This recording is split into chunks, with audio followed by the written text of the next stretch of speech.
peux démarrer.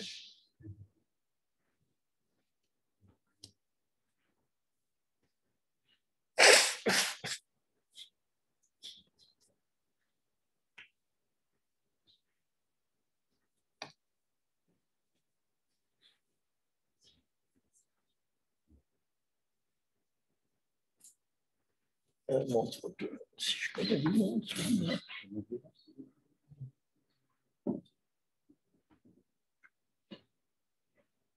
Bonsoir. Bonsoir, chers spectateurs. Je m'adresse à la fois à des auditeurs dans la salle et à 35 personnes qui vont nous rejoindre en distanciel. On est ravis de vous accueillir pour ce deuxième webinaire dans le cadre du Brussels Renaissance Festival, excusez-moi, sur la famille Busleyden, une histoire trop peu connue, l'histoire de la famille Busleyden à Bruxelles. Je retire mon masque, c'est trop difficile de parler avec, il fait un peu chaud ici. Voilà, j'attends quelques instants encore que les dernières personnes nous rejoignent. Et donc oui, cette formule hybride, parce qu'avec l'assouplissement des mesures, nous avons pu accueillir des gens, maximum 18 personnes, donc vous êtes vraiment privilégiés, VIP. Et encore quelques instants, et puis je vais céder la parole à notre orateur. Pour les questions et réponses, n'oubliez pas, les personnes à distance, vous pourrez vous adresser directement à M. Roel Jacobs, mais à distance, en bas de votre écran ou en haut, c'est selon, vous avez un Q&R, questions et réponses. Et donc, n'hésitez pas à poser vos questions, même en cours de webinaire, nous prendrons le temps d'y répondre en fin de conférence. Voilà, je pense que… Deux personnes qui vont venir ici. Il y a encore deux personnes qui… alors, on attend encore 5 minutes. Surtout que donc, il y en a 23 qui sont là en ligne, mais il y en avait 35 qui s'étaient inscrits. Donc, on va attendre le quart d'heure académique.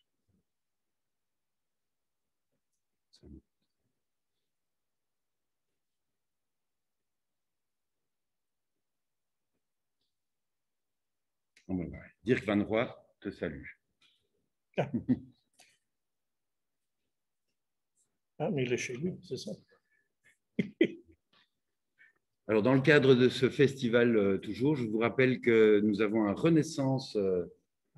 week-end de la Renaissance Week-end, Jean-Luc, du 10 au 11 juillet.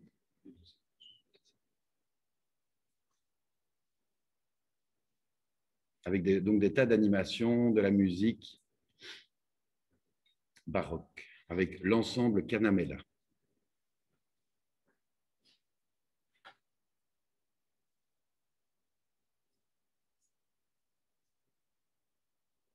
Il y en a deux qui nous ont rejoints. Tu me fais le signe. Parce qu'il me dit qu'il y a deux personnes qui sont dans la musique. Oui, j'étais à la terrasse. Ah, à la terrasse. Avec un verre presque vide, donc ça devrait…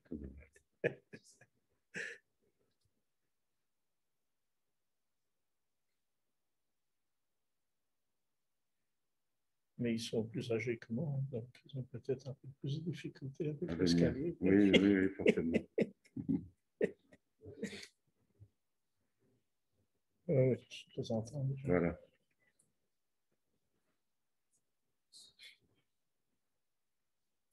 Et voilà. Bonsoir, bienvenue. Nous vous attendions pour commencer.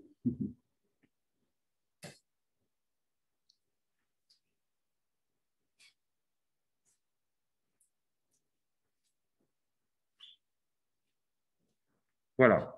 À présent, je cède la parole à Roel Jacobs. Bon webinaire et bonne conférence. Oui, bonsoir tout le monde, ici et de l'autre côté des écrans. Ceux qui me connaissent savent que c'est ma conviction que cette ville s'occupe trop peu de son histoire et qu'elle a en fait un patrimoine historique d'une richesse inouïe, mais qu'elle en est à peine consciente. Alors, quand on dit ça, c'est évidemment facile de regarder vers les politiques et vers le monde scientifique qui serait responsable de ça. C'est vrai que beaucoup de politiques se fichent éperdument de l'histoire de la ville, mais ce n'est pas le cas de tous, donc ça, c'est pas tout à fait vrai. Et la science, parfois, il faut voir les moyens dont ils disposent pour faire leur travail. Je pense que si dans l'opinion publique elle-même, il n'y a pas assez d'intérêt, ça ne tombera pas du ciel.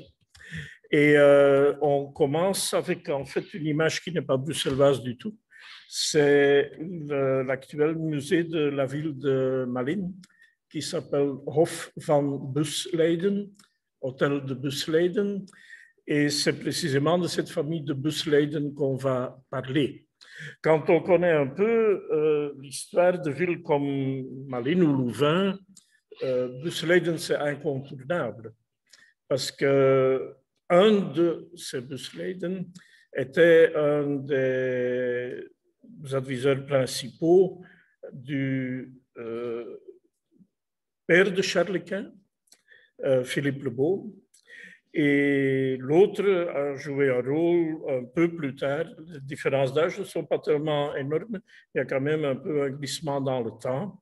Et celui-ci, donc, travaillait pour la tante de Charles Quint, qui a d'abord été tuteur de son neveu jusqu'à 15 ans, et puis gouverneur régent à sa place jusqu'à ses 30 ans en 1530. Et comme ma tante préférait résider à Malines, où elle était chef tout seul, plutôt qu'à Bruxelles, où elle était chef au nom de son neveu, c'est à Malines qu'il a construit cette superbe demeure renaissante.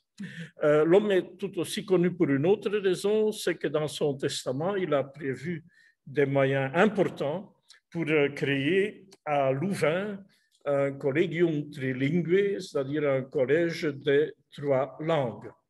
On avait quand même le sentiment que le latin que le clergé baragouinais était parfois un peu approximatif et même peut-être à côté de la plaque. Et donc, on avait compris que pour bien comprendre les Saintes Écritures, il fallait étudier la langue latine et la culture latine dont cette langue est le porteur.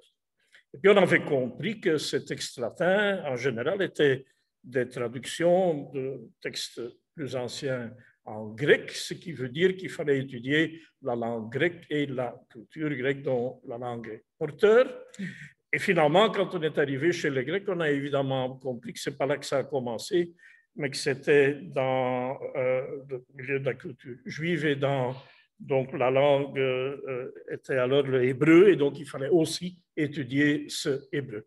Et voilà donc l'étude des 3 langues qui est un programme de modernisation de l'enseignement, de modernisation de toute la vie culturelle qui se heurte à une opposition farouche des conservateurs dans cette période. Et donc, Jérôme Busleyden, puisque c'est celui-là qu'on parle, sera alors, par son testament, l'initiateur de cette initiative à Louvain. L'autre frère qui était déjà décédé avant lui, François Busleyden, avait donc d'abord été l'éducateur de Philippe le Beau, le père de Charles Quint, et était devenu ensuite son conseiller principal. Et il a joué un rôle très important parce que Philippe le Beau avait tendance à vouloir pacifier les rapports politiques avec la France, ce qui n'était pas du tout apprécié par son père, l'empereur Maximilien. Et donc, il y a eu des conflits énormes entre eux, où en fait, François Busleyden a joué un rôle déterminant. À un moment donné, même, ils sont en Espagne, et à un moment donné, il va obtenir que les Glimm, qui sont une des plus grandes familles nobles, sont renvoyés de la cour parce qu'ils étaient, eux, pour la politique que Maximilien défendait et contre celle de Jérôme. Mais plus tard, Maximilien va obliger son fils de renvoyer François temporairement de sa cour à lui, ce qu'il va faire, mais pour quelques mois. Et après quelques semaines, il va déjà le rappeler, il va déjà lui rendre toutes ses compétences.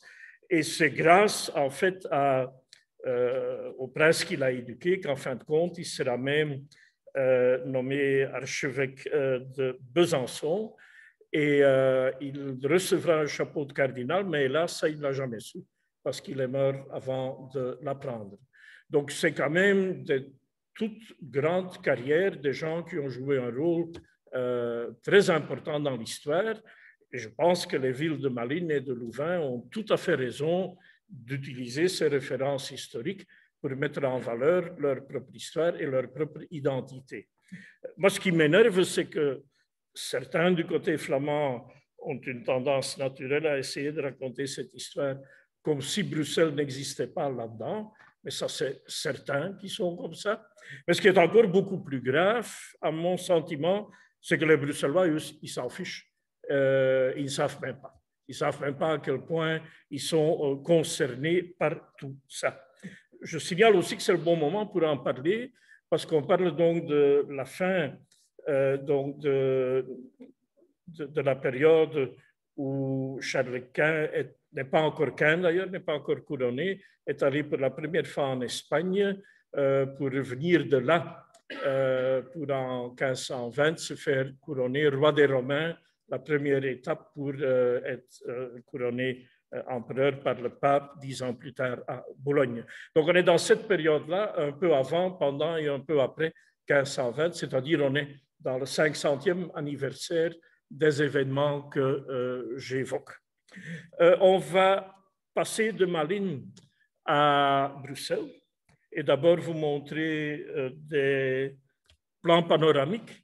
Les archives ont prêté ça, c'est un truc qui n'est pas connu et c'est en soi déjà une raison pour le montrer. Parce qu'en fait, pour notre histoire de ce soir, ça ne nous sert pas tellement. C'est un plan panoramique, mais il est fait à l'envers. Il est dessiné des hauteurs d'Ixelles vers le bas, d'Anderlecht et Molenbeek. Ce qui fait que l'église qui est contournée en rouge, là, c'est Saint-Géry dans le bas de la ville. Et on verra tantôt à quel point Saint-Géry est important dans cette histoire. Ce qui vous explique aussi qu'un peu avant Saint-Géry se trouve Notre-Dame de la Chapelle. Tu as une flèche, toi? C'est là. Oui. Voilà, ici. Non, ici. C'est là. Voilà. Ah oui, c'est ça. Voilà. Et que dans le fond, alors, ce qui n'est pas logique du tout, vous avez l'hôtel de ville et le beffroi dans la tour de Saint-Nicolas. Les deux tours qui sont là. Voilà. Bon, ça vous donne une idée de la ville quand elle est encore dans ces murs d'enceinte du 14e, donc la petite ceinture, pour ainsi dire. Un deuxième plan est déjà plus lisible. Oui.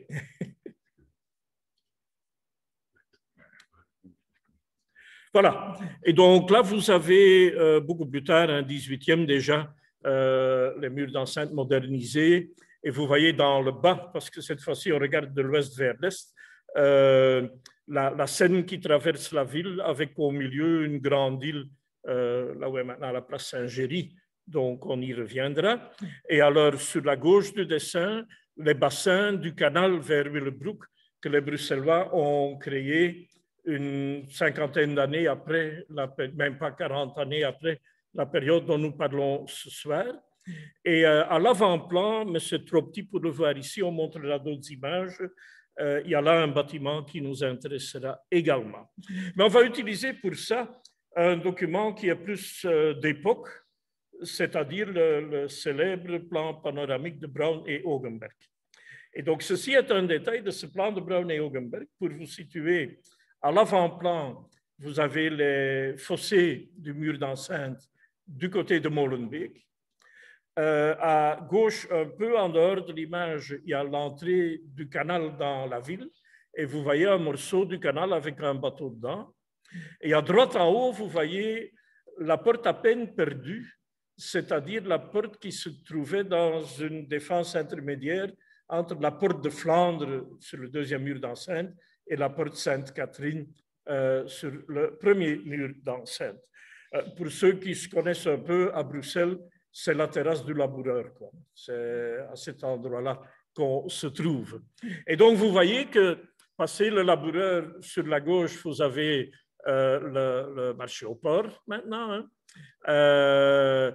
Et dans ce morceau qui est entre cette défense intermédiaire et le mur extérieur, vous voyez en effet un petit château. avec des fossés, des douves autour. À l'origine, ce petit château était en fait défendu par l'eau de la Molenbeek qui a donné son nom à Molenbeek-Saint-Jean.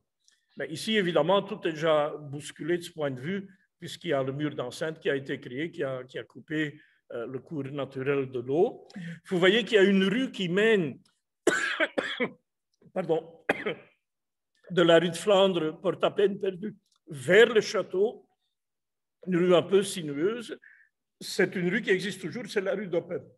Et c'est en fait la seule rue historique dans tout cet environnement. Eh bien voilà, ce petit château, il est habité aussi par un Busley.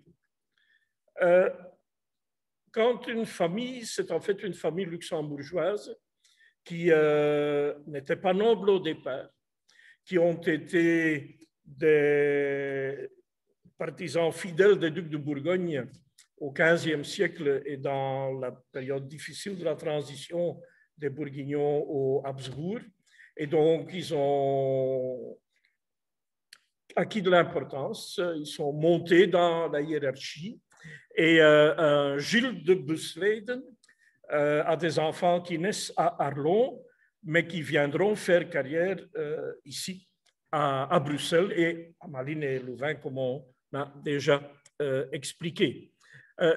Les deux dont je parlais, donc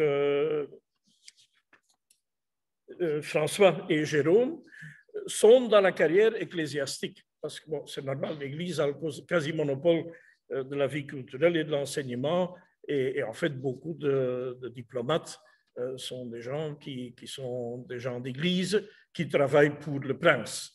Les deux cumulent d'ailleurs toutes sortes de bénéfices de chanoine, et à première vue, on pourrait dire ben, c'est de l'abus, quoi. C'est typiquement la façon dont on profitait du système à l'époque. Ce n'est pas tout à fait vrai, parce qu'un chanoine qui était nommé dans un seul chapitre et qui avait comme seul métier d'aller chanter de temps en temps dans l'église pour faire plaisir à Dieu, c'était quelqu'un qui était plutôt bien payé pour ne pas trop travailler. Tandis que les gars dont nous parlons, même s'ils cumulaient 6 ou 7 ou plus de mandats, ben, c'était simplement une façon indirecte de les payer, puisqu'il n'y avait pas encore de fonctionnaires, ni de syndicats du service public, ni tout ça. Et en fait, le boulot qu'ils devaient faire était évidemment beaucoup plus exigeant et beaucoup plus responsable. La preuve, entre parenthèses, c'est que l'un est mort en Espagne pendant qu'il était en mission, et l'autre, celui qui est mort le premier, est mort en France, à Bordeaux, si je me trompe, parce qu'il était en route pour l'Espagne également. Et donc, si cette famille qui avait 4 fils, 3 filles, en envoie 2 enfants mâles à l'église, ça suffit. Hein? On ne peut pas envoyer les 4. Il y en a au moins un qui doit rester à la maison, qui doit se marier, qui doit faire des gosses, parce que sinon, après, il n'y a plus de famille. Et donc, s'il y a ces 2 que tout le monde connaît, il doit fatalement y en avoir encore un autre, plus âgé qu'eux d'ailleurs, l'aîné, qui est en fait le nouveau chef de la famille dans la génération suivante. Et celui-là, il s'appelle Gilles. Et ce Gilles, on le retrouve, d'abord on le retrouve à Nederembeek. Parce qu'à Nederembeek, il y a un vieux château local, donc il y avait un seigneur de Nederembeek.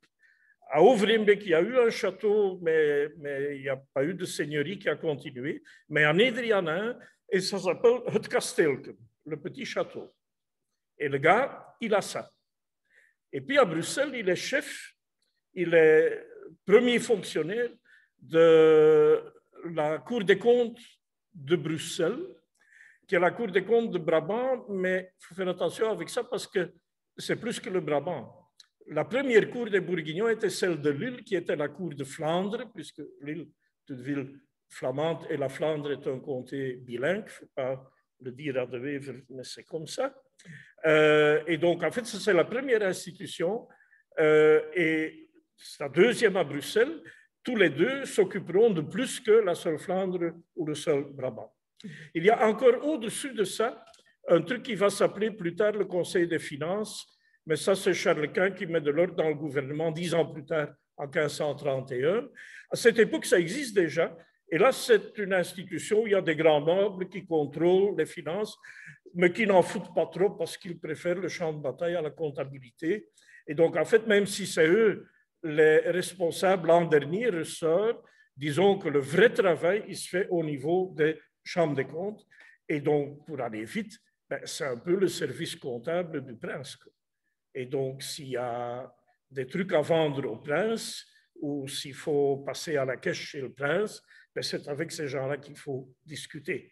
Et ça, c'est notre Gilles de Busleyden, fils du père Gilles Ier du nom, lui Gilles II du nom, et donc frère des deux autres dont j'ai parlé à Malines et à Louvain. Et le type, comme la Cour des comptes était installée au départ dans le palais sur le Koudenberg et ensuite dans un bâtiment à côté du palais, il a évidemment une résidence urbaine à côté de sa résidence de campagne à Nederheembeek. Et cette résidence urbaine, on l'a démolie pour la remplacer par une énorme caserne dont moi je me suis toujours demandé pourquoi ce truc s'appelle le Petit Château. Parce que je n'ai jamais compris ce qu'il y a de petit au Petit Château. Eh bien, ce qu'il y a de petit au Petit Château, c'est le vrai Petit Château de Busleyden qu'on a démoli pour faire la grande caserne néo-Tudor qui est là maintenant. Et donc voilà, l'homme est situé 2 fois dans la ville de Bruxelles d'aujourd'hui, une fois à Nederheembeek et une fois tout près d'ici. Et on le retrouve encore, donc ça c'est en fait le plus beau dessin qu'on connaît de Rons, donc on est aussi déjà 18e, qui montre bien un château qui n'a pas du tout l'ampleur de cette énorme caserne d'aujourd'hui, enfin qui est quand même une bâtisse d'une certaine importance et d'une certaine allure, en effet entourée de douves, comme on le voyait aussi sur le plan de Braun et Hogenberg. Plus tard, ça va passer par héritage à une branche des Tserclaes, donc les descendants du moribond de la Grande Place. Et encore plus tard, ce sera abandonné par les grandes familles et ça deviendra une caserne qui est plus un taudis qu'autre chose au moment où elle sera désaffectée au 18e en attendant sa démolition et la construction des bâtiments actuels. Mais ce n'est pas le seul endroit dans la ville où nous retrouvons notre Gilles. Il y a encore autre chose et on retourne vers un détail du plan de Braun et Hogenberg. Vous voyez ici au milieu du dessin une île, c'est Saint-Géry, où l'église se trouve au milieu de la grande île à l'emplacement qui s'appelle maintenant la place Saint-Géry. Et un peu plus loin, vers la droite du dessin, vous avez la moitié d'une autre île qu'on appelait la Petite Île et qui fait à peu près la moitié de l'actuelle place Fontenas avec quelques bâtiments autour. Donc on est dans ce quartier-là. Mais nous sommes, avec Braun et Hogenberg, dans la deuxième moitié du XVIe siècle, un peu plus tôt que 76, parce que 76, c'est la date d'édition de l'Atlas dans lequel figure ce plan. Fatalement, il a été dessiné probablement une dizaine d'années plus tôt, parce qu'il fallait préparer cet atlas, évidemment. C'est Braun, le chanoine de Cologne, qui a édité l'atlas, et c'est Hogenberg, le dessinateur, qui a fait les dessins de toute une série de villes européennes qui figurent dans cet atlas. L'image qu'on voit ici, ce n'est pas la situation de 50 ans plus tôt, l'époque dont nous parlons ce soir. Parce qu'à ce moment-là, au début du XVIe, Saint-Géry, ce n'est pas une église, ça n'est qu'une chapelle. Mais c'est une chapelle où à l'intérieur, il y a notamment l'autel de la corporation des peintres. Et ça, c'est assez important. C'est ce qui explique d'ailleurs que tout près, presque en face de la chapelle future église, se trouve l'atelier de Bernard van Orley, qui est à ce moment-là le peintre le plus important de Bruxelles, mais c'est un atelier qui ne fait pas que des tableaux. Nous, aujourd'hui, rue de la Régence, on a un musée des beaux-arts. Donc, je dois en déduire alors qu'au cinquantenaire, on a un musée des arts pas beau. Mais ça, c'est une bêtise qu'on a inventée nous-mêmes au 19e. parce qu'historiquement, il n'y a rien de ça. Historiquement, une tapisserie valait 10 fois un tableau, si pas plus. Et certainement, les tapisseries les plus prestigieuses faites à Bruxelles, avec du fil d'or, du fil d'argent, où Bruxelles avait quasi un monopole. Il faut s'imaginer qu'à cette époque dont nous parlons, il n'y a aucun prince européen qui ne vit pas dans un décor bruxellois. Parce que pour vous en convaincre, vous allez à Londres, dans les collections d'Henri VIII du XVIe, c'est des tapisseries bruxelloises. Vous allez à Cracovie, au Wawel, au château royal polonais. Il y a une énorme collection dont les plus belles sont bruxelloises. Vous allez dans les appartements du pape au Vatican, du pape Médicis, où vous allez voir dans le musée ce qui normalement se trouvait avant dans la chapelle Sixtine. Eh bien, vous êtes chaque fois dans de la tapisserie bruxelloise. Et les plus grandes collections, c'est en fait en Espagne, près de Tolède, et c'est à Vienne, en Autriche, puisque les Habsbourg qui régnaient ici, quand ils ont foutu le camp de chez nous, ils ont évidemment emballé leurs meubles et ils les ont amenés avec eux. Et donc, ça se trouve là-bas maintenant. Donc, si Bruxelles est important à cette époque, tout tourne autour du fait que c'est une ville princière où le prince a un palais où il réside et où on produit pour le prince en faisant le produit le plus cher et le plus célèbre d'Europe à cette époque. Et en 1520, donc, il y a un événement lié à ça.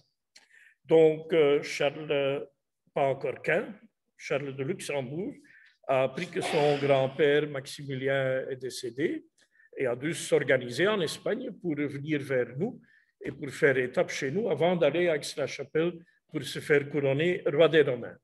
À cette occasion, Dürer, Albert Dürer, qui est une légende vivante, qui est un homme déjà âgé, reconnu et apprécié par toute l'Europe, visite nos régions. Et il va à Anvers. Et comme vous savez que les Anversois sont le peuple le plus modeste du monde après les Parisiens, les Anversois se sont organisés pour raconter au monde entier que Dürer est passé chez eux. Et ils ont raison, évidemment. C'est une grande ville commerciale. Il y a des ateliers d'artistes qui travaillent aussi pour l'exportation et c'est normal qu'il connaisse des gens là-bas et qu'il loge là-bas. Mais ce qu'on ne dit pas toujours, c'est qu'en fait, il est venu à Anvers pour venir à Bruxelles. Parce que quel est son problème? Son grand-père, l'empereur, le grand-père, pardon, de Charles presque Quint, l'empereur Maximilien, a donné une rente, une pension à Dürer à charge de la ville de Nuremberg.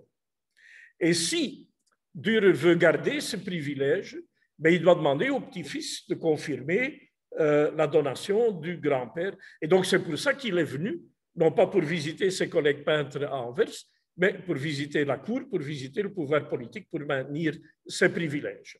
Et donc, il visite Anvers, il en parle longuement, mais il visite l'ensemble de nos régions, mais il vient aussi à Bruxelles, où il est épaté par l'or des Aztèques que Charles Quint a emmené au palais du Goudenberg, parce qu'il avait envie d'épater d'abord le roi d'Angleterre Henri VIII et ensuite les princes électeurs allemands qui avaient décidé de l'élire. Et donc, dure sa première confrontation avec le nouveau monde qu'on a découvert, c'est l'or des Aztèques qui se trouve au palais de Bruxelles. Il est épaté aussi par le palais de Nassau, qui est le palais le plus important de la ville, après celui des Habsbourg eux-mêmes, où il retrouve un lit où il y a moyen de caser 20 personnes. Ce meuble était fait parce que cette noblesse a l'habitude de faire des fêtes quelque peu impétueuses, où on mange un peu trop et où on boit beaucoup trop. Et l'idée, en fait, c'est qu'il y avait moyen de caser 20 personnes là-dedans pour dégriser avant qu'ils étaient en état de rentrer convenablement à la maison. Et ça ne se trouvait pas à tous les coins de rue, une infrastructure pareille. Mais ce qui a impressionné Dürer tout autant, c'est qu'il a été accueilli par Van Orley. Et si vous voyez sur le dessin, donc il y a Saint-Géry, il y a un bras de la rivière qui va vers l'île c'est à peu près là où il y a la rue Van Artevelde maintenant. Et un peu à droite de ça, donc presque en face de Saint-Géry, c'est là à peu près que se trouvait l'atelier de Van Orley et son habitation, c'est-à-dire là où est maintenant le début de la rue Pletings, qui, elle, n'est évidemment pas du tout une rue historique. Et là, Dürer est très impressionné par les cadeaux qui sont échangés entre lui et Van Orley, par le coût du repas. On va montrer quelques images. Il y a un tableau de Van Orley où vous voyez un décor. On pense que peut-être certains décors de certains de ces tableaux ont été inspirés par son environnement. Parce qu'il y en a un, ce n'est pas celui-ci, un autre, où on voit aussi une fenêtre dans le fond. Et à travers la fenêtre, on voit un jardin. Et dans le fond du jardin, l'intérieur d'un mur d'enceinte. Eh bien, c'est exactement ce qu'il y avait dans le jardin de Van Orley à Saint-Géry, puisque le vieux mur d'enceinte passait à cette hauteur-là. Et donc, c'est possible. Une autre image encore pour vous dire quel est le beau monde qui habite par là. Donc, c'est Georges Joris van Zelle. C'est un médecin qui est actif à la cour et dont Van Orley a fait le portrait parce que c'est écrit en latin sur la tapisserie, si les indications de l'écran ne le cachent pas. Oui. Mais là, il faudra me croire, quoi. Derrière la bande en noir, il y a Van Orley a peint le tableau de Van Zelle, etc. Donc, c'est un homme de la cour.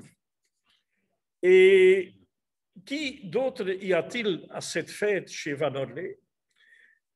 Des collègues à lui du milieu des peintres, des tapissiers, parce que, comme je disais, le carton de tapisserie est beaucoup plus important que le tableau, et donc l'aval du dessin de ce tableau, c'est le tissage des célèbres tentures. Et qui est là encore? Des gens de la cour, dont notre Buslade. Quand tu fabriques des trucs aussi chers et que ton espoir, c'est que le prince va le payer, ça t'intéresse évidemment de connaître le service de comptabilité du prince et d'avoir des bonnes relations avec les gens qui sont responsables de cet aspect du pouvoir. Et donc, on a là vraiment une sorte de synthèse d'un milieu de peintres, mais qui sont autre chose que ce que nous concevons comme peintres artistes aujourd'hui. De gens du textile, mais qui ne sont pas des bêtes tisserands, mais qui sont les chefs de la production de ces célèbres tentures, et de gens de la cour qui ne sont pas les généraux qui vont sur les champs de bataille, mais qui sont les gens qui font tourner l'administration et qui permettent au pouvoir de fonctionner. Et ces trois milieux se rencontrent ensemble, et ça c'est très important, puisque ce qui change à ce moment-là à Saint-Géry, c'est que la chapelle est promue église. Et ça, ce n'est pas évident du tout. Parce que pour ça, il fallait du lobbying, de gens avec beaucoup de poids. Parce que créer une paroisse, ça veut dire toucher aux privilèges des grands chanoines de Sainte-Gudule à l'église Saint-Michel qui n'aimaient pas du tout qu'on touchait à leurs privilèges. Et donc, il fallait vraiment un milieu du poids de celui que je viens de décrire pour finalement obtenir l'émancipation de cette chapelle en église autonome et donc en chef d'une paroisse qui dispose de son propre territoire. Et ça, c'est important parce qu'en fait, c'est cette paroisse-là et celle de Notre-Dame de la Chapelle qui, à eux deux, concentrent à peu près tout le milieu de la peinture et tout le milieu du textile, et particulièrement les lissiers, donc les tisserands de tapisserie. C'est tout ce monde-là qui se retrouve à cet endroit. Aujourd'hui, dans l'histoire de Bruxelles, on ne connaît plus que des Marolles et on pense que tout s'est passé à Notre-Dame de la Chapelle et dans la rue Haute. Bon, c'est pas faux qu'il y a beaucoup de trucs importants qui se sont passés là-bas, mais Notre-Dame de la Chapelle, la paroisse, elle va jusqu'à la rivière, qui est où est maintenant le boulevard Lemonnier, et de l'autre côté du Lemonnier, la paroisse Saint-Géry. Et donc, il y a autant de monde concentré dans le bas de la paroisse et de l'autre côté dans la paroisse Saint-Géry qu'en haut dans la rue Haute. Et ce qui est important, c'est qu'on va voir que dans l'église nouvellement promue, c'est-à-dire on va démolir la chapelle et la remplacer par l'église que tu ne sais pas montrer parce qu'elle est plus loin, c'est ça? Non, ou bien tu sautes, oui. Oui, voilà. Donc ça, c'est l'église qui, elle, est du 16e, qui remplace la chapelle qui a disparu à ce moment-là. Et dans cette église, il y a non seulement l'hôtel de la corporation des peintres et quelques autres métiers, il y a aussi des pierres tombales très intéressantes, comme par exemple, donc pas maintenant évidemment, mais une génération plus tard, celle de Peter Kuke, le beau-père de Bruegel. Donc, ce qui témoigne en effet de la présence de ce milieu qui n'est pas lié seulement à l'année 1520. Et il y a aussi une chapelle des douleurs de Notre-Dame. Et ça, c'est très important, parce qu'il y a les joies de la Vierge, c'est l'ange qui lui annonce qu'elle va devenir la mère de Dieu, et puis il y a les douleurs de la Vierge, c'est la mère qui doit souffrir que son fils meure sur une croix. Et donc, il y en a 7 dans le bon, il y en a 7 dans le mauvais. Et dans le bon, dans les joies, ça c'est en haut, dans la chapelle du Sablon. J'insiste bien, chapelle, ce n'est pas une église non plus, et celle-là n'a pas été capable de se promouvoir en église. C'est une chapelle qui dépend de l'église Notre-Dame de la Chapelle. Mais là, il y a les autels des serments de la ville. Et donc, elle est importante à cause de ça. Elle n'a pas besoin d'être une église pour être importante.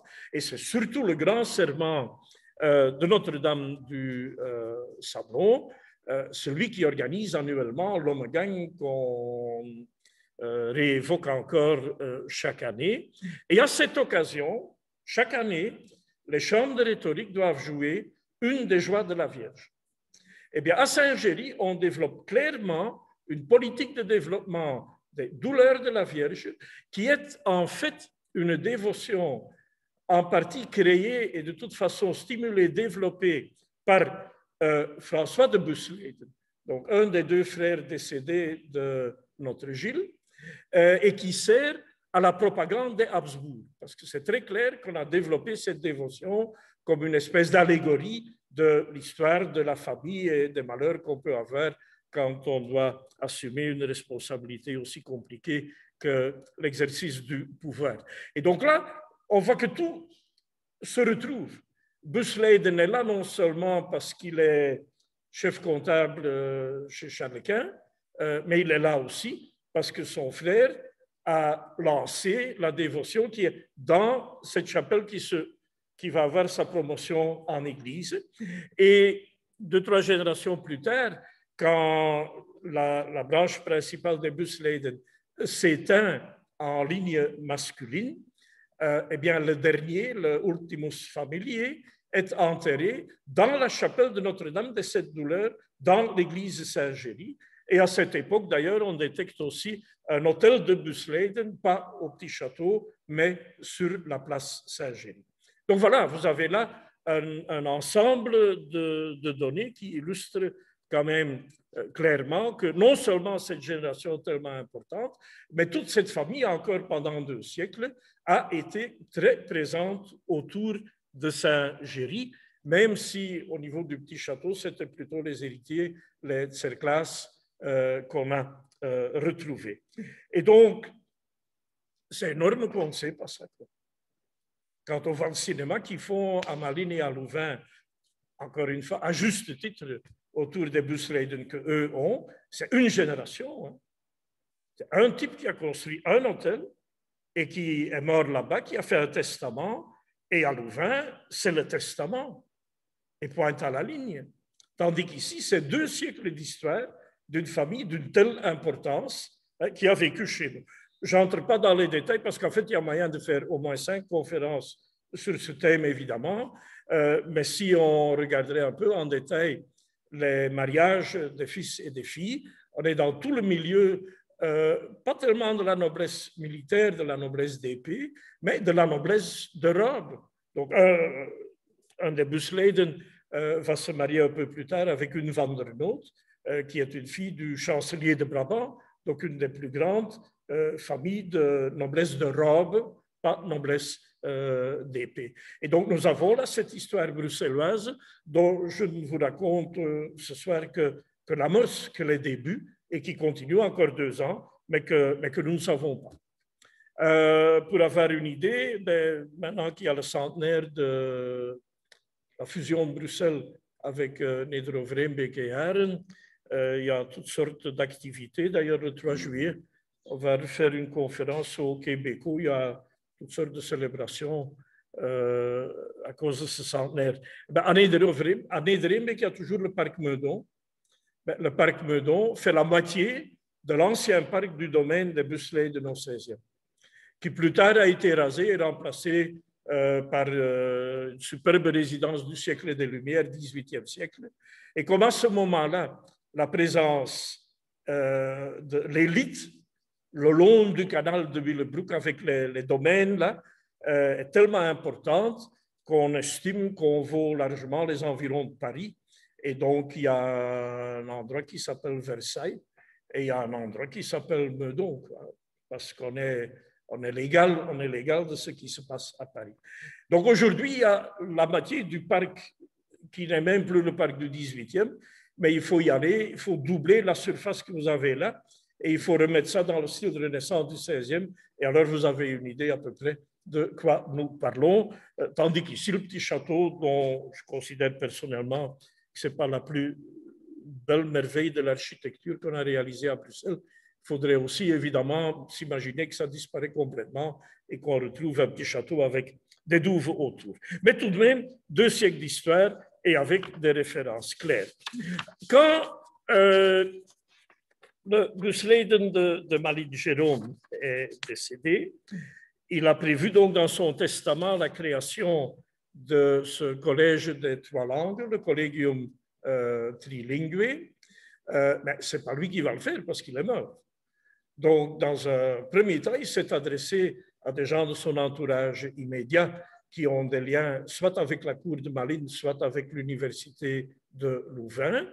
Mais derrière le rideau, le personnage le plus important qui va en fait permettre la réalisation de ce collège, c'est le François de Busleyden, qui est un Bruxellois.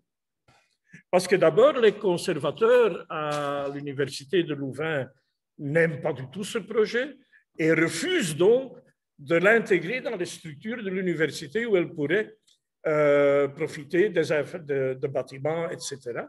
Ce qui fait qu'il y a un énorme problème, parce que pour créer le collège, il faudra aussi libérer des bâtiments, trouver des bailleurs de fonds supplémentaires, etc.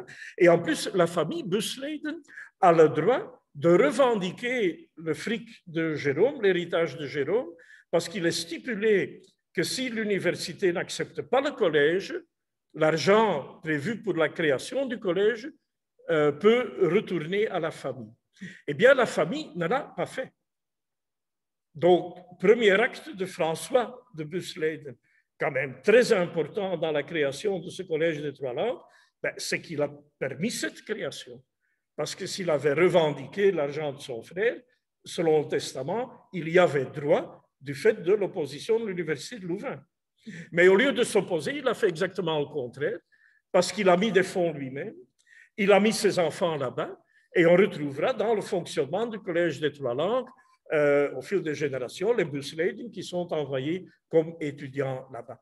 Et le résultat de tout ça, c'est que nous avons un courrier. Nous avons 6 lettres signées par Erasme et adressées à François de Busleyden. Et nous avons une lettre de François de Busleyden adressée à Erasme.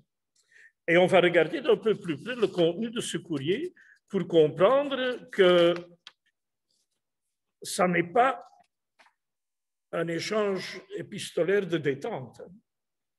On est dans le centre de la réflexion sur la création et sur le fonctionnement du collège. Et bon, il y a évidemment des exécuteurs testamentaires, je dirais, qui font le petit boulot sur place.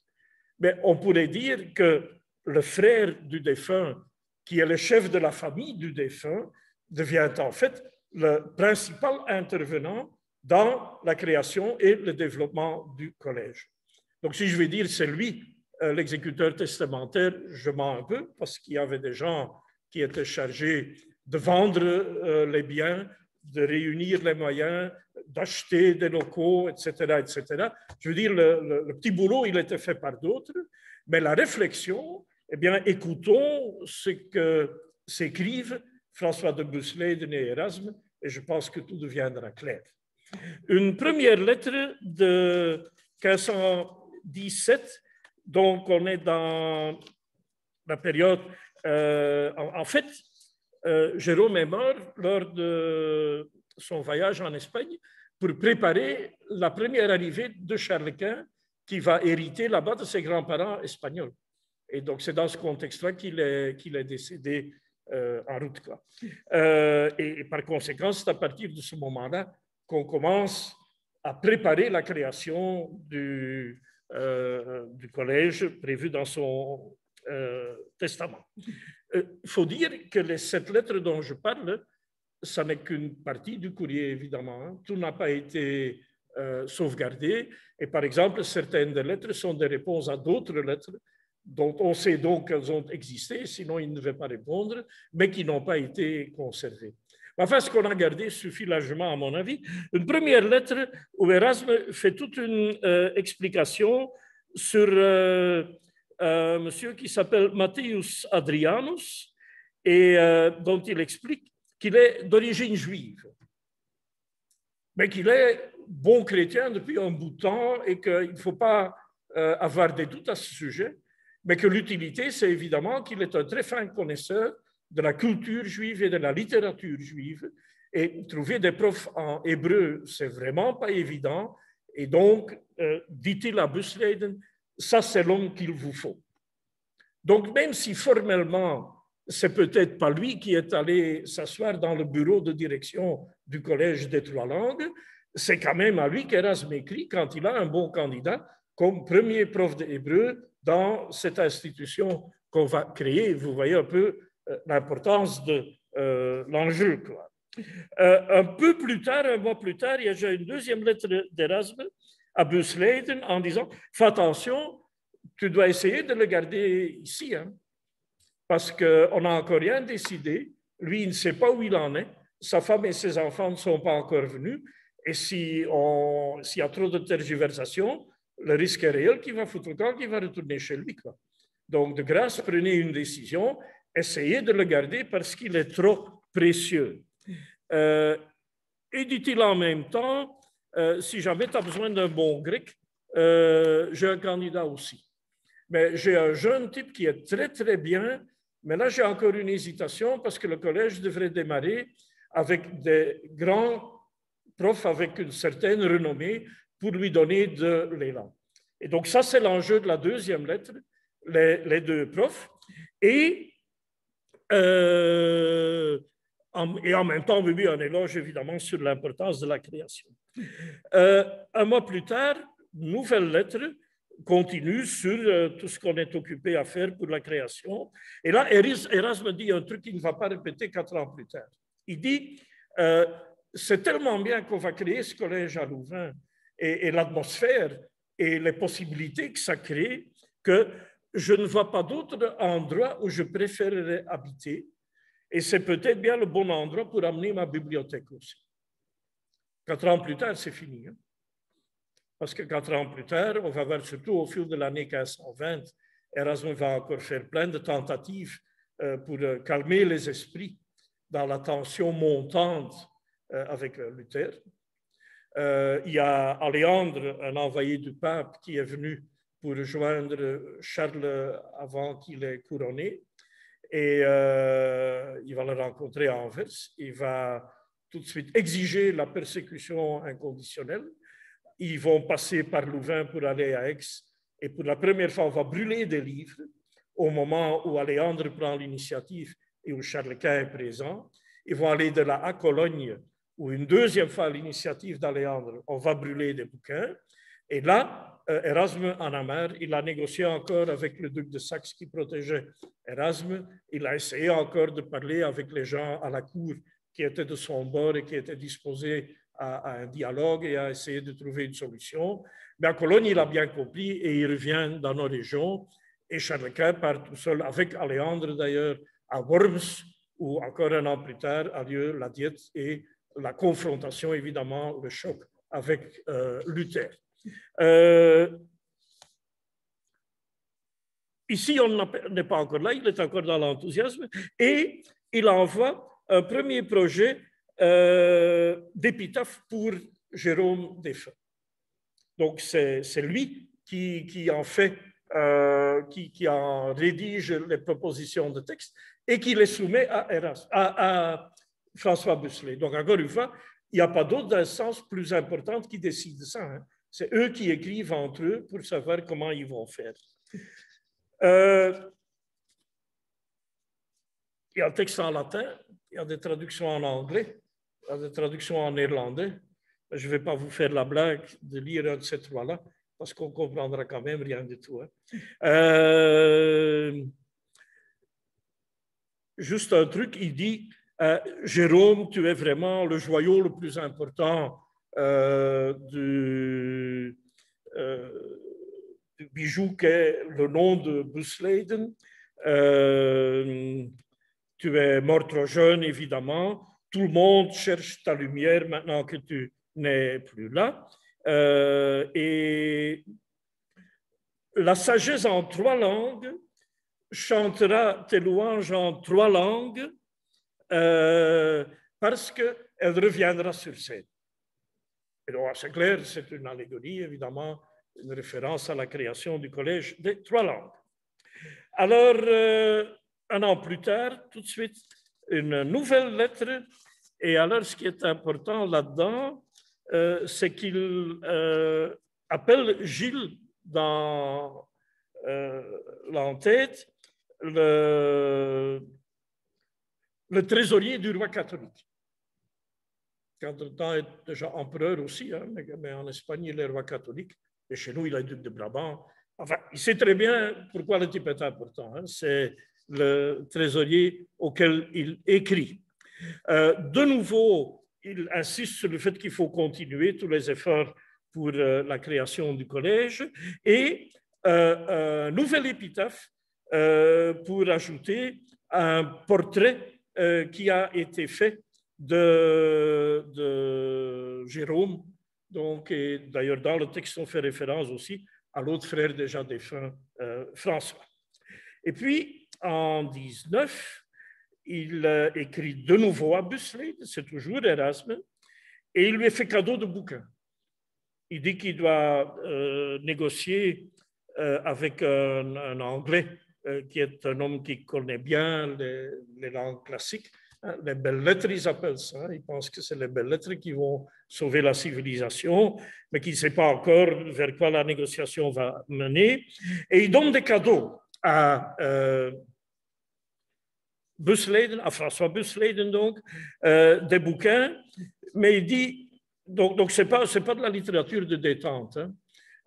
Il dit, il y a quelques trucs qui sont très intéressants, mais il y a aussi des trucs moins bien. Il y a Galilus, et donc là, on est dans la médecine grecque ancienne qu'on commence tout doucement à mettre en question. Et il dit, oui, c'est un bouquin qui explique comment il faut soigner un enfant, comment il faut soigner un adolescent, comment il faut soigner un adulte. Et c'est un peu rébarbatif à lire, tu n'apprendras pas beaucoup de choses. Mais enfin, j'ai encore d'autres trucs mieux que ça. Mais je n'ai pas amené le Nouveau Testament parce qu'il y a tension. Les théologiens se calment. On a presque l'impression qu'ils retrouvent leur bon sens. Enfin, l'époque est difficile. Et puis un peu plus tard, 5 ans plus tard,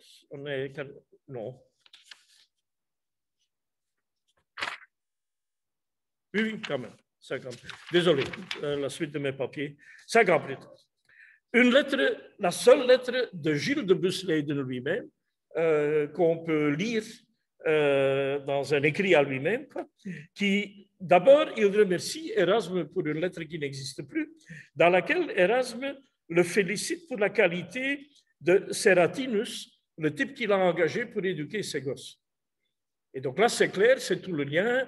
Ils n'ont pas seulement créé ce collège pour ensuite en être quitte, leurs enfants sont préparés à la maison pour avoir une formation intellectuelle qui leur permet, de l'âge venu, de s'inscrire au collège des 3 langues à Louvain et d'avoir ensuite une carrière aussi évidemment de noblesse de robe, de diplomate, etc.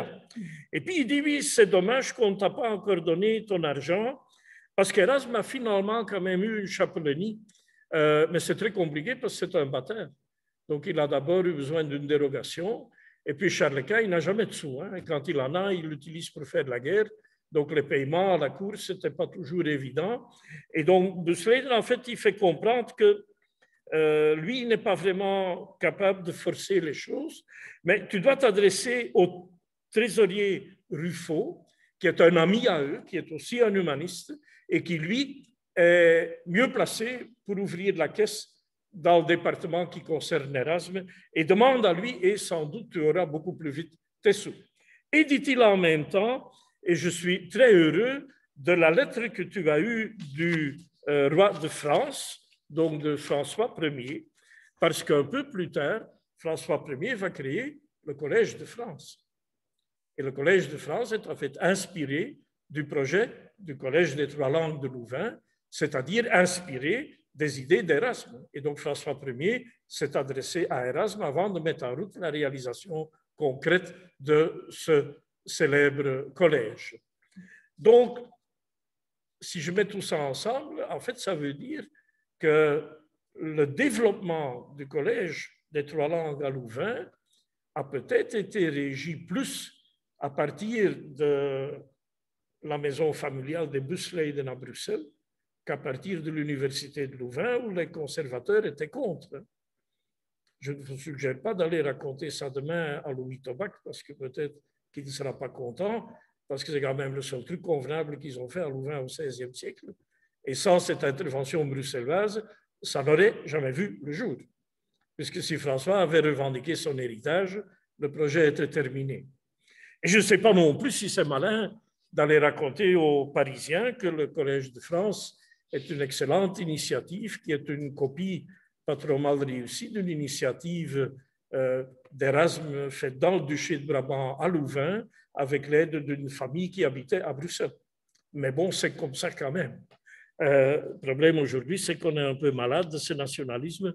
Il n'y a pas que la moitié des Flamands qui votent de travers partout en Europe. Hein. On a cette idée de revoir son identité dans les limites d'États nationaux qui n'existent que depuis le 19e siècle et qui n'ont rien à voir avec l'époque dont on parle, où en fait, on voit quand même que ces gens dont je vous parle maintenant ont été à la tête de toute l'innovation et des nouveaux dynamismes qui retrouvent des résultats aussi dans les pays voisinants.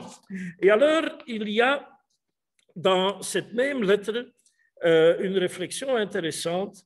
Il dit, oui, c'est des époques difficiles, et toi, Erasme, qui vieillit déjà, qui est malade, Erasme se plaignait tout le temps du fait qu'il était malade et qu'il avait mal partout. En plus, tu as un mal d'esprit, parce qu'il y a le regroupement de Luther. Et ça pose énormément de problèmes. Et dit-il, tu as eu raison d'être têtu et de ne pas te laisser embrigader ni par ceux qui essayent de t'amener dans leur rang et de te forcer de défendre leur cause, ni par ceux qui, de l'autre côté, essayent de t'utiliser contre eux. Et ça, c'est génial, parce que c'est véritablement une synthèse de l'attitude qu'Erasme a eue, notamment quelques années plus tôt, dans cette année 1520, où le choc avec Luther n'avait pas encore lieu. Donc lui, il n'a jamais quitté les rangs de l'Église officielle, mais il n'était pas d'accord avec les persécutions de cette Église et il n'était pas d'accord avec la rupture de l'autre côté. Et ici, vous voyez qu'une famille qui restera aussi dans le rang, parce qu'ils ne deviennent jamais protestants, ils restent importants dans les Pays-Bas catholiques, sont également des gens qui ne sont pas nécessairement d'accord avec tout ce qu'il y avait d'extrême et de dur et d'intolérant dans la contre-réforme catholique, mais qui n'étaient pas non plus d'accord avec l'ensemble des idées de la réforme. Et alors, on a encore une lettre de 31, encore quelques années plus tard, où c'est Erasme de nouveau qui écrit à Busleyden. Il a quitté Bâle d'ailleurs, parce que là, il a d'énormes problèmes. Les protestants ont pris le pouvoir et il s'est réfugié à Freiburg. qui est une ville allemande, qui elle est catholique et où ils sont suffisamment tolérants pour l'accepter. Mais dès que ça se calme, il va retourner à Bâle et c'est là aussi qu'il va mourir après. Hein. Mais de Freiburg, il écrit à Busleyden et il dit, oui, et il y a de nouveau ce fou d'envoyer du pape, ce type dangereux, et donc c'est clair de qui il s'agit, c'est le fameux Aléandre qu'on a déjà vu en 1520 avec les premiers livres brûlés, les éditions de Luther qui étaient chez Martens à l'imprimerie à Louvain et les autres bouquins qui avaient brûlé à Cologne. Voilà, mais donc il y a matière pour dire 10 fois plus. Il y a peut-être un rappel, c'est qu'il y a eu l'année passée une très belle petite exposition un peu discrète aux Galeries Saint-Géry sur précisément Van Orley, parce qu'il y avait une grande expo Van Orley, où on parlait de ce repas où Dürer est venu manger chez lui et où Busleyden était présent. Et normalement, donc il y a une belle petite brochure qui a été écrite là-dessus, et normalement, la thématique sera reprise dans une expo qu'on prépare sur Van Orley au Koudenberg. Donc il y aura quand même quelques tentatives modestes d'évoquer cette grande histoire à son 500e anniversaire, mais disons que ce n'est pas le 10e de ce que ça mérite. Hein. Quand on compare d'autres aspects de ce même dossier moins importants que ce que je vous ai dit maintenant, ben, ils sont mieux soignés et mieux vendus ailleurs que ce que nous faisons à Bruxelles. Si j'ai pu vous convaincre de ça, et si ça peut aider à essayer d'allumer un peu la flamme pour réagir, pour améliorer les choses, alors ma colère n'a pas servi à rien. J'ai quand même pu la tourner en quelque chose de positif. Hein. C'est la seule chose qu'on peut faire, c'est essayer d'en parler, essayer de convaincre le plus de monde possible de l'intérêt de tout ça. Merci de votre attention.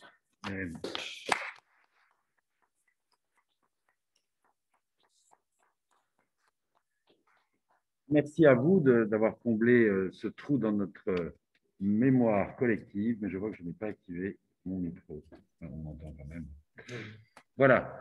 Merci Roule. C'est le moment des questions et réponses. Il y a déjà eu dans la discussion et en cours de webinaire des commentaires. Je propose de passer à la fois à la salle et aux gens qui sont chez eux. Comme ça, on alterne. Et je répéterai vos questions pour que ceux qui sont à distance puissent les entendre. Donc ici, on ne s'en fiche pas, Bruxelles est sous-estimée. Merci à vous de remettre les pendules à l'heure. François Nietro-Pérez. Et dans la discussion, je dois jongler. Des remerciements, merci Roule, très intéressante conférence, comme d'habitude, sur superbe belle colère. Très intéressant, merci. Je suis fan. D'accord. Je ne sais pas si parmi vous, l'un d'entre vous voudrait intervenir. Oui. C'est extrêmement riche. On cherche d'élargir, traverser les frontières. Donc, moi, je me posais la question comment l'histoire de Busleyden s'est terminée, s'est clôturée un petit peu, comment est-ce qu'ils sont disparus de la scène politique importante, on va dire, aux Pays-Bas.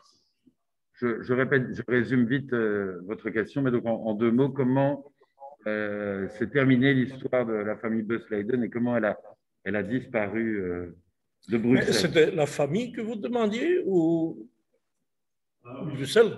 Non, la famille. Justement, puisque à ma connaissance, les siècles après, on en parle beaucoup moins. C'est vraiment pour le 16e siècle. Oui, mais c'est-à-dire on ne parle pas plus de ceux dont j'ai parlé ce soir que de leurs descendants. Et il y a par exemple quand même au moins une des filles qui s'est mariée avec un de ses classes et une des branches de ses classes a habité le château. Donc ça, c'est une famille qui est beaucoup plus connue. Donc ils n'ont pas disparu, mais par héritage, finalement, par le mariage des filles, il y a d'autres familles qui ont pris la succession et ce sont d'autres gens qui n'ont pas fait le lien. Mais qui n'ont pas disparu, quoi. Je dis, en ligne masculine, il y a cette tombe chez les Sept Douleurs à Saint-Géry. Donc le dernier, il était d'ailleurs écrit sur la tombe en vieux néerlandais, évidemment. Den lesten van zijn geslachten en de wapen. Donc le dernier de sa famille et de ses armes. Parce que là, il y avait toute une procédure officielle où il fallait casser les armoiries qui ne seraient plus portées parce que le dernier descendant mâle avait disparu sans héritier, quoi, sans descendant. Mais la plupart des grandes familles nobles du Moyen-Âge n'ont pas continué non plus. Hein. Et c'est aussi par héritage que c'est tombé dans les mains d'autres familles. Il y a par exemple les Glim de Bergen. Mais Bergen, ce n'est pas Mons d'Irupo, hein. C'est Bergen op Zoom. Qui est, avec les Nassau, c'est les deux familles les plus importantes à Bruxelles au XVIe. Mais la génération suivante a été éliminée physiquement en Espagne. Il n'y a pas que Monteorne qui ont été décapités. Et finalement, ce sont les Mérode qui sont les héritiers. Et c'est eux qui ont la collection de portraits, de tableaux de famille des Bergen, parce qu'ils n'existent plus. Mais dans un sens, ils existent, parce que la fortune et l'importance des Mérode ne s'expliquent pas sans cet héritage. Et ici, c'est un peu pareil. On n'est pas dans la grande noblesse, on est dans la noblesse de robe, mais qui, elle, va devenir aussi importante que la grande noblesse militaire dans les siècles qui viennent. Un petit commentaire à ce sujet de Roland Deschamps qui nous suit. J'étais depuis Moroni aux Comores. Voyage ce soir. C'est d'une importance secondaire par rapport au sujet de ce soir, mais comment se fait-il que les Tserclas aient abandonné le petit château? Ah, je crois qu'il y a une réponse. Bravo et merci à Raoul et salutations depuis Moroni aux Comores. Hâte de retrouver vos conférences. Voilà. C'est notamment parce qu'ils héritent de 4-5 familles à la fois que, évidemment, ils abandonnent certaines résidences pour aller habiter dans d'autres. Les Mérode, ils existent toujours, hein, mais les plus importants de Westerlo ont le château familial à Mérode en Allemagne, qui a brûlé. Et à ce moment-là, ils ont sorti les portraits de Glim dont je parlais, du palais de Bruxelles, qui se trouve place Poulard en face du palais de justice. Et si vous voulez voir les portraits, vous devez aller à Mérode en Allemagne, où ils sont dans le château familial, quoi. Parce qu'ils n'avaient rien d'autre sous la main pour redécorer le palais qui avait brûlé. Et l'autre, maintenant, il est occupé par le Cercle de Lorraine. Oui, monsieur. Il y a toujours une famille de Tserclas qui existe. Oui, tout à fait. Donc, il y a toujours une famille de Tserclas qui existe. D'accord. Il y a parmi eux, enfin dans la génération précédente, parce qu'il est décédé, un des fondateurs du musée de la bande dessinée. Hein. Alors, une remarque de Véronique Gester. On attend une petite monographie sur les Bourguignons à Bruxelles pour compléter le Van Loo. Mais Van Loo, c'est déjà pas mal, hein, parce que c'est un néerlandophone belge et un flamand, parce que moi je suis un néerlandophone belge, mais pas un flamand, mais qui aime le français et la France. Et donc il fait des efforts énormes pour expliquer une histoire qu'en Flandre, certains veulent supprimer carrément, quoi. Pas tous les Flamands, il ne faut pas exagérer non plus. Hein. Enfin, lui, il fait clairement partie des gens qui vont dans l'autre sens et qui essaient un peu de rectifier le tir. Mais c'est vrai qu'il y a une histoire de Bruxelles à cette époque qui devrait être écrite. Hein. Et ça, c'est la question de sortir la science historique de sa tour d'ivoire et de la communiquer à un public plus large avec l'importance de tout ce qu'il y a eu à Bruxelles à cette époque.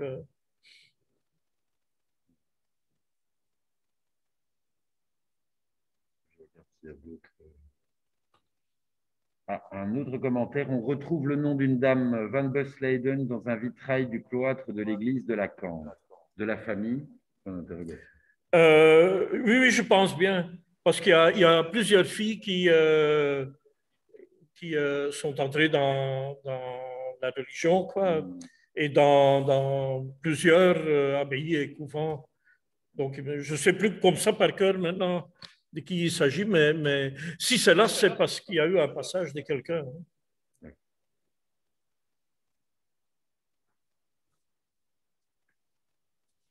J'essaie de voir, je ne sais pas si je trouverai ça.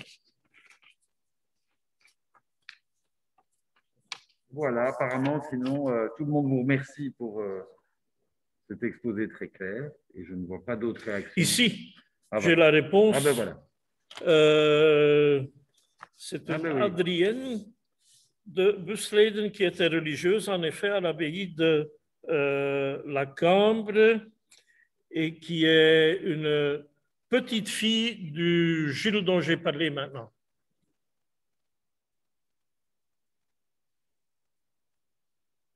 Donc, c'est 2 générations plus tard, quoi. Parfait. Et un dernier commentaire, c'est beau de vous entendre vous décrire comme néerlandophone belge en tant que hispano-franco-belge. C'est notre lien avec les Busleyden. D'accord. Voilà, en conclusion. Un beau melting pot. Donc voilà, merci beaucoup.